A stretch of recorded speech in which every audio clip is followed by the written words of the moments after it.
When my wife Linda Carter walked through the door, I was lost in the bliss of a cream-filled cake. For a decade she'd insisted I maintain my chiseled abs, pushing me to cut out sugar and fat just to keep my looks appealing to her. Without missing a beat, Linda approached and shoved the cake aside. "If you keep indulging, you'll end up looking like a slob." She placed a neatly wrapped package in front of me. "Sorry, I forgot it's your birthday too. I brought this back for you. Don't act like I've been hiding something." I sat there motionless. 10 years of marriage, and only now did she remember my birthday falls on the same day as her first love's. And even now she treated it like a favor. "Hey, I'm talking to you. Did you even hear me? When did you get so petty?" Before she could finish, she caught sight of my flushed face, a storm of anger brewing within me. She hesitated for a moment, then suddenly seemed to remember something. "You're blowing this out of proportion and it's making things worse for both of us. Listen, take that bill back. That car was supposed to be a gift for Chris. What you're doing is just embarrassing me. You used my money to buy a car for a male stripper, and I'm the one embarrassing you?" That was the final straw. I tossed the cake into the trash right in front of her. The gift box followed, scattering packing material and cheap LED lights all over the floor. A t-shirt fell out too white, with "Loyal" emblazoned on the front. Linda froze, her face immediately showing something between confusion and guilt. "Why does it say loyal?" Her voice trailed off, and a hint of shame flashed across her face. She quickly forced a smile and said, "Loyalty is a virtue. Don't let a word like that get under your skin, James."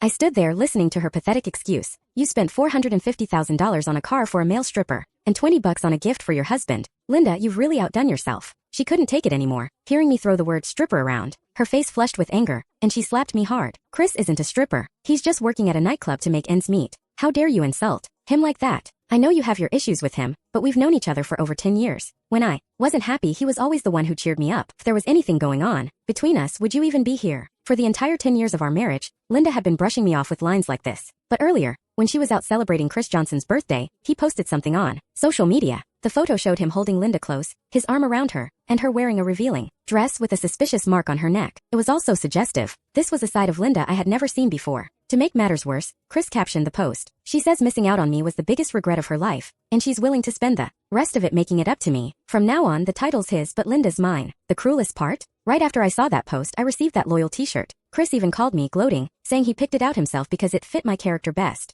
All this humiliation was brought on by her. I held my aching cheek, just about to ask for a divorce. But before I could say a word, her phone rang. She glanced at the caller ID and immediately picked up. "What's wrong?" On the other end, I could hear Chris Johnson's panicked voice. "Linda, come save me. Mrs. Williams and her friends are making me drink, and they won't let me leave until I finish 90 bottles. Seriously? Are they trying to mess with me?" Linda grabbed her bag in a flash, her voice suddenly soft and soothing. "Don't worry, Chris. I know Mrs. Williams. I'm on my way to help you out." And just like that, she walked out the door. Not once did she look back at me, or notice the blood slowly dripping down my leg from the car accident I'd had earlier. I stood there, numb, questioning the meaning of our 10-year marriage. 3 minutes later, Linda sent me a voice message. "If you don't like the t-shirt, just throw it out. I'll buy you something else. My parents love you, and I don't want to fight with you. Please don't make Chris your enemy." I didn't reply. She sent another message. "I'll be home soon." Listening to her voice filled me with nothing but sadness. 10 years ago we met through a friend, but what Linda didn't know was that I had already known her back in high school. Back then, Chris Johnson was notorious for being a troublemaker, but Linda, a straight-A student, loved him with all her heart. Years later, when we reconnected through the friend, I thought they had long since broken up. I had no idea they had never truly ended things, and under the pressure from her parents, Linda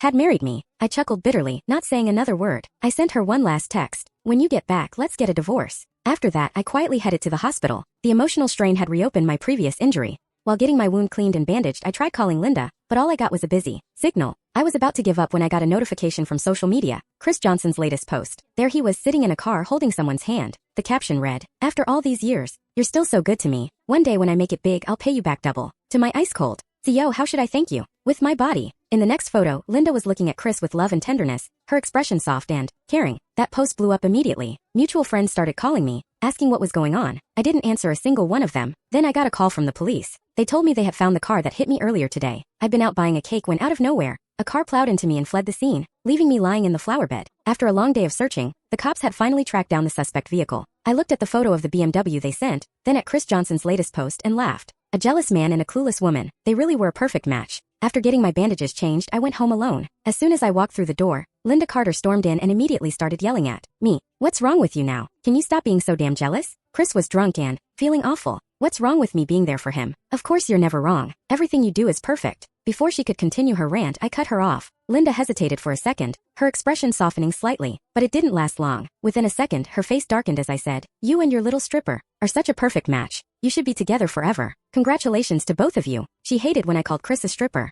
That's exactly why I said it. He used my hard-earned money, slept with my wife, and lived off her. What else could I call him, if not a stripper? As I spoke, I pulled out a set of jewelry worth thousands of dollars. It was the same set Linda had eyed during a recent auction. At the time, she thought it was too expensive, so I used my side income to buy it, planning to surprise her with it on her birthday next month. But now, there's no need. On my birthday, while she was spending time with her first love, she let him use her power to humiliate me. The most ridiculous part was that loyal t-shirt. Linda and Chris acted like they were mocking my helplessness, each action a knife twisting deeper into my heart. And she knew exactly what loyalty, or the lack of it, symbolized in a relationship. Linda shot up from her seat, her knuckles turning white with rage. Enough, James. I can't believe how low you've sunk. You're disgusting. What happened to you? You used to be someone. Now all you do is rot in this house. Get out there and get a job. Stop letting your mind fester in here. I shouldn't have come home tonight. You've been acting like a complete ass recently. Think about what you've done and get your head straight before you come back to me. With that, she yanked the door open and stormed out, slamming it behind her. I stared at the closed door, and for the first time in our 10-year marriage, I didn't go after her to patch things up. For 10 years, I'd always been the one to apologize, the one to beg for peace. And I had forgotten that for 10 years, her entire family and even her job had only been possible because of me.